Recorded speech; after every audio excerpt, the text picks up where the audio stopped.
It never caught on with the Pepsi generation. Maybe it will this time. Federal co-working spaces. In a test program the General Services Administration has had underway for more than a year now, people are using it, but the GSA, in the opinion of the Government Accountability Office, needs more data to fully assess the program. We get more now from the GAO's Acting Director of Physical Infrastructure, David Marroni. Mr. Marroni, good to have you back. Happy to be here. Let's begin with the fact that GSA tried co-working. I think it was during the Clinton administration. Didn't get a whole lot of take-up, did it, at that time? That's correct. GSA previously had a telework program for co-working space in the 1990s. That stopped in 2011 due to high maintenance costs. And also, that was when telework expanded residentially. And so you didn't need those type of telework centers anymore. And things have changed now, well, in some sense, post-COVID, but people are still teleworking a great deal. What's their motivation for doing it now, do you think? So this is an effort by GSA to see what tools they can provide to agencies when they're planning for their office space that could make things more efficient. So just one tool in the tool basket, but the idea is these co-working locations would enable agencies, as they're shedding lease space, as they're reconfiguring their space, to have a location their workers can go to for a number of months, or maybe if they're getting rid of their space on a more permanent basis while they're teleworking at home. If they need to come in for training, if they need to go in for particular meetings, they could share this space with other agencies rather than having to lease space of their own. Yes, and looking at the statistics that you report, through August 1st, at least, well, let's say roughly 1,000 users from 59 federal entities have visited federal co-working spaces 2,000 times. Rounding up a little bit. That doesn't sound like much. So it is still a pilot, and that's part of what GSA is doing with this program, is to assess employee and agency interest in using these type of spaces. It is just at 6 locations across the country right now, and they're in the first year of a 3-year pilot to assess, is this a useful tool or not? So the answer isn't known yet on that front. Right. And in the 1990s, I guess it was, the idea was big buildings that were around the outskirts of metropolitan areas on the predication that people didn't want to have the traffic issues, so they could go closer in the suburbs, and they were big facilities. In this case, are they still trying that approach, or is it a little more modest in terms of the physical infrastructure, so to speak, that they're using? So it's more modest under the pilot. These are 6 office locations, generally centrally located. The purpose is different. So the 1990s version was exactly what you described, trying to provide office space that was further out for the core for folks who are coming in and maybe lessen their commute, make it more convenient for them to come into the office. The effort now is, again, more about providing agencies with tools to shed office space they don't need and save money. And so several of these locations are actually in downtown cores. It's not so much about commuting distance, it's more about sharing the space and trying to reduce lease costs. And before we get to your evaluation of their evaluation of the program, which is really what your report is about, you could say, I mean, I'm just guessing here, but say 1,000 people from 59, 60 agencies is what, 100 and so people from each place have tried it. If you could get rid of the space required by 50, 60 people, that could actually leverage into hundreds of thousands of square feet of leased space that the government could potentially shed. Right. If this tool works for agencies as part of their long-term space planning, you definitely could shed a lot of space, save a lot of money, either as a way, again, to be a swing space, if, for instance, you are moving to smaller space and you have a gap between leases, or even if you're going to a more remote work model, but you still need some ability for folks to come into the office at points in time during the year. This might also be a potentially good approach. All right. But your report this time wasn't really looking at whether the program's any good, but more at GSA's evaluation of it, fair to say? Yes, we were looking at the extent to which they've designed this pilot in the most effective way possible so they can learn what they need to when they're making the final decisions in a couple of years. Right, and they're pretty good. They had measurable objectives, they have good stakeholder communication, and they have an evaluation plan, which is part of best practices for any program. But scalability criteria, you said, that did not work here. What do you mean by scalability criteria, and what's the issue?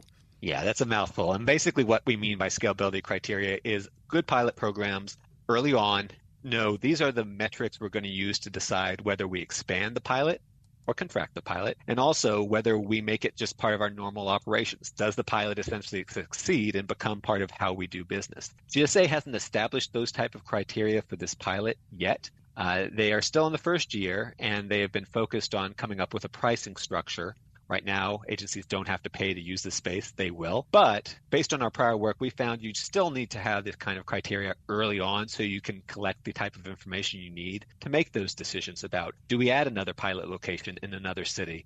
Are we making the progress we need to say this is a success, or is this something that's just not going to work? We're speaking with David Marroni, Acting Director of Physical Infrastructure Issues at the Government Accountability Office. I guess that's kind of a natural human phenomenon, is to hold off what you need to know to decide whether to keep going. Because these programs, any federal program that started in an agency, tends to have a bias toward continuing indefinitely, no matter what. And I guess that's kind of what you're getting at. That should not happen here. Right. You need clear benchmarks to say, this is a go, no go for either expanding or contracting the pilot. And how are we going to decide if we're going to keep this long term? It's really important to have those in place. And you also said that they need a little bit more data than they're actually collecting pursuant to that scalability criteria decision. Right. They need some better data. Right now, they do, when someone comes into one of these co-working locations, they use a QR code to scan and check in. And that is how GSA counts that someone actually showed up at the space. That person also then gets sent a survey where they provide feedback on the program, which is another really important data point. However, there's no requirement for that person to actually scan that. So if they come in there and they just don't scan it, they just go to their desk, do their work, and then leave, you might undercount the number of people who are using the facilities, and you may not get their feedback or the full feedback you need from the number of users. So our recommendation is simply find ways to tighten up that data collection so when you are making these decisions, you have the full set of data and the full set of feedback. Seems like log-ons to the machines in those places would be a good way to get for sure who was doing what, when, and where. That's a potential approach. You could use badging as well. You could use potentially sensors. There are a couple of ways you could get at this. Right, sure. Hidden cameras to see whose fanny was in which seat, I suppose. And you have a couple of recommendations for them that are open. Let's go over those briefly. Sure. So we have 3 recommendations for GSA, all of which they agreed to. First, as we were discussing, to improve the quality of the data they have for making these decisions. Secondly, to agree on or decide on those scalability criteria I mentioned earlier, so they can decide both within the pilot, should we expand our number of locations or contract, and overall, should we adopt this as part of our normal way of doing business? And then our third recommendation is that they develop a system to track actual cost savings and space savings they can attribute to having these co-working locations in existence. That's really important, not only to track the measurable progress towards their goals, but also to communicate to Congress and agencies that will be ultimately the customers for these spaces, the value of having them. Or not, depends on what you find. Right. You know, it's interesting if the facilities are near cities and they're semi-urban or urban, and the agency is, maybe the other side of town or 6 blocks away, you wonder, are they really saving space? Because people are still coming to a federal facility, and there are minimum standards for how much space a person gets. But on the other hand, if it's rotational, then you have to add the home space, so to speak, as part of the equation. Yeah, and it's going to be a varied picture for every agency. So that's part of the purpose of the pilot, is to find out what are the features of each of these facilities that are useful for the most agencies. What are the locations that make the most sense that would best help agencies free up some of that leased space so they could give it back? But it's going to be, each agency is going to have to decide. It's one tool in the toolkit. It's not, a complete solution for every agency.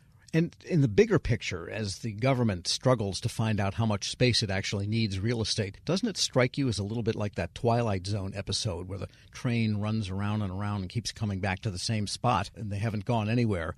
It kind of feels like that sometimes.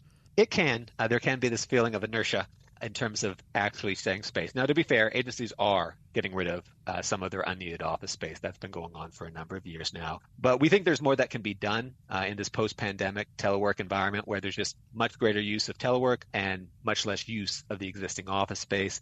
So this co-working pilot is really important as part of that because it's, again, providing a potential tool to help achieve those savings. But over the next several years, the next 5 years, about half of GSA leases are going to expire. So there's a limited window of opportunity to really take advantage of these potential space savings, these potential cost savings. Agencies are making decisions about their future plans, but it's really important for them not only make those decisions, to act on them in the next couple years in the near term, or you'll miss this opportunity.